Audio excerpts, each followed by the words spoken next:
Greetings, brothers and sisters. It's time to immerse ourselves in the sacred words of the Bible. Join us as we embark on a journey through passages that offer guidance, comfort, and enlightenment. Let's begin our exploration together. Genesis 13. So Abram went up from Egypt, he and his wife, and all that he had, and Lot with him, into the Negeb. Now Abram was very rich in livestock, in silver, and in gold.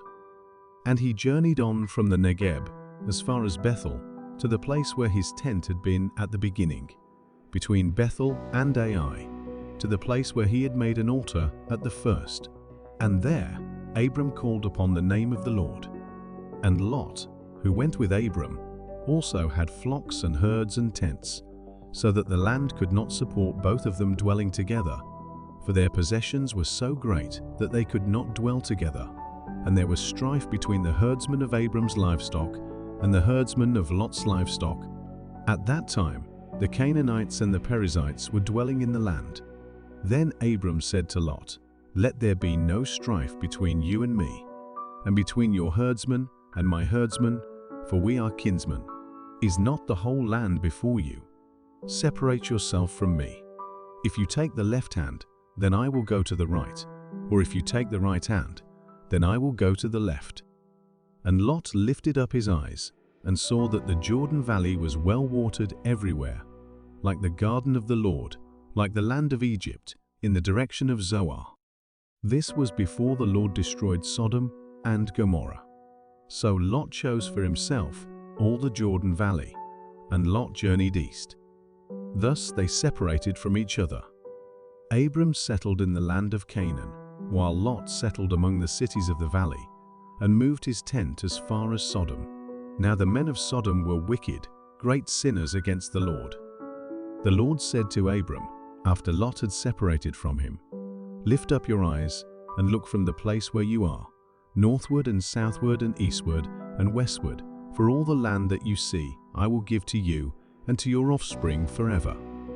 I will make your offspring as the dust of the earth, so that if one can count the dust of the earth, your offspring also can be counted. Arise, walk through the length and the breadth of the land, for I will give it to you." So Abram moved his tent and came and settled by the oaks of Mamre, which are at Hebron, and there he built an altar to the Lord. Psalm 32. Blessed is the one whose transgression is forgiven, whose sin is covered. Blessed is the man against whom the Lord counts no iniquity, and in whose spirit there is no deceit. For when I kept silent, my bones wasted away through my groaning all day long. For day and night your hand was heavy upon me. My strength was dried up as by the heat of summer. Selah. I acknowledged my sin to you, and I did not cover my iniquity. I said, I will confess my transgressions to the Lord, and you forgave the iniquity of my sin. Selah.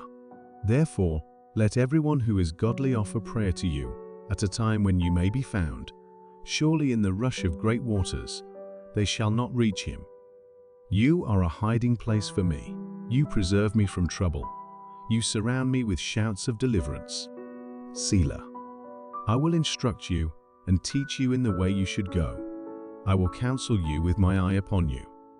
Be not like a horse or a mule, without understanding, which must be curbed with bit and bridle, or it will not stay near you. Many are the sorrows of the wicked, but steadfast love surrounds the one who trusts in the Lord. Be glad in the Lord, and rejoice, O righteous, and shout for joy, all you upright in heart. Proverbs 15:6. The house of the righteous contains great treasure, but the income of the wicked brings ruin. Proverbs 15:27. The greedy bring ruin to their households, but the one who hates bribes will live. Matthew 14:22-36. Immediately Jesus made the disciples get into the boat and go on ahead of him to the other side, while he dismissed the crowd. After he had dismissed them, he went up on a mountainside by himself to pray. Later that night, he was there alone, and the boat was already a considerable distance from land, buffeted by the waves because the wind was against it. Shortly before dawn, Jesus went out to them, walking on the lake. When the disciples saw him walking on the lake, they were terrified. "It's a ghost," they said, and cried out in fear. But Jesus immediately said to them, "Take courage. It is I. Don't be afraid." "Lord, if it's you," Peter replied, "tell me to come to you on the water." "Come," he said. Then Peter got down out of the boat, walked on the water, and came toward Jesus. But when he saw the wind, he was afraid and, beginning to sink, cried out, "Lord, save me." Immediately Jesus reached out his hand and caught him. "You of little faith," he said, "why did you doubt?" And when they climbed into the boat, the wind died down. Then those who were in the boat worshipped him, saying, "Truly you are the Son of God." When they had crossed over, they landed at Gennesaret. And when the men of that place recognized Jesus, they sent word to all the surrounding country. People brought all their sick to him and begged him to let the sick just touch the edge of his cloak. And all who touched it were healed. Mark 6:45-56. Immediately, Jesus made his disciples get into the boat and go on ahead of him to Bethsaida, while he dismissed the crowd. After leaving them, he went up on a mountainside to pray. Later that night, the boat was in the middle of the lake, and he was alone on land. He saw the disciples straining at the oars, because the wind was against them. Shortly before dawn, he went out to them, walking on the lake. He was about to pass by them, but when they saw him walking on the lake, they thought he was a ghost. They cried out, because they all saw him and were terrified. Immediately he spoke to them and said, "Take courage.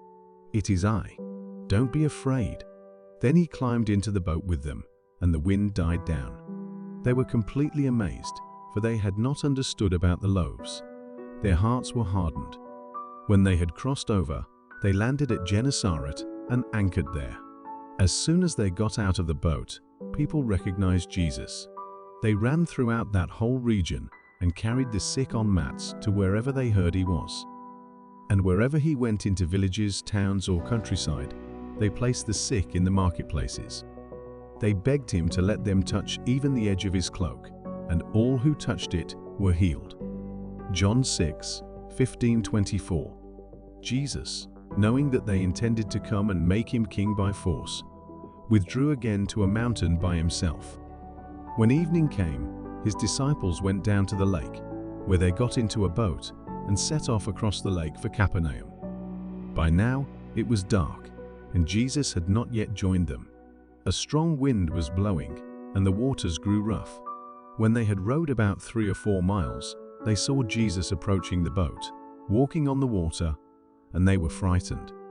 But he said to them, "It is I. Don't be afraid." Then they were willing to take him into the boat, and immediately the boat reached the shore where they were heading. The next day, the crowd that had stayed on the opposite shore of the lake realized that only one boat had been there, and that Jesus had not entered it with his disciples, but that they had gone away alone. Then some boats from Tiberias landed near the place where the people had eaten the bread after the Lord had given thanks. Once the crowd realized that neither Jesus nor his disciples were there, they got into the boats and went to Capernaum in search of Jesus. As we come to the end of our time together, we express our gratitude for joining us in today's Bible reading. If you've found value in these teachings, don't forget to like and subscribe for more spiritual nourishment. Until we meet again, may the wisdom of the Scriptures light your path.